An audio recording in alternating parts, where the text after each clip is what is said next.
I want you to find one area where you've been saying, I know better. I know better. And I want you to surrender it to God this week.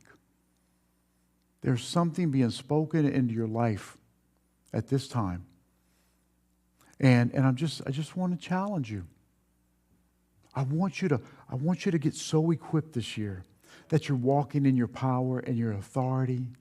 It doesn't mean all the gray skies are going to clear up. It doesn't matter what the skies and the atmosphere look like. It doesn't matter what the outside world looks like. You're walking in the light and the love and the joy and the power of the Lord.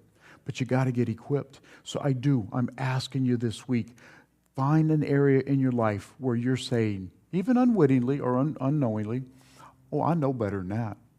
I know better than that. And then surrender it to God. I mean full surrender to the Lord. What I will ask you this week is be intentional and memorize Romans 12:1-2. I was talking with a sister this week, and she's like, I don't know, I can't memorize Scripture. Then the irony is she tells us the Scripture. And I'm like, if you only know one Scripture, that's the only Scripture you need to know. You do know Scripture.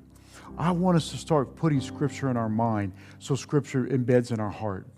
And the way to do it is to read it and to pray it and really commit this week to memorizing Romans 12:1-2. And so I'll just read it again, but it's Romans 12:1-2. I want you to focus on memorizing it. And look, I find people when they start wanting to quote Scripture, they sound like Shakespeare.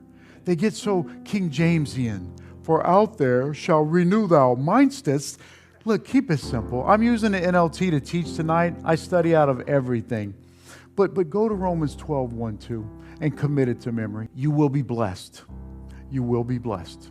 And what you'll find is the Lord will start giving you opportunities.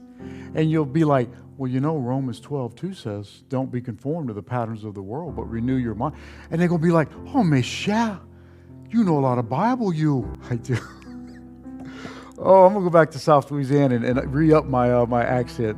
So let me read Romans 12:1-2 to you once. I'll tell you what, it's up on the board. Let's stand together as the body and let's read this together. Let's start committing it to memory. Let's commit it to our mind so it's going to saturate our soul. Let's read this together as the body.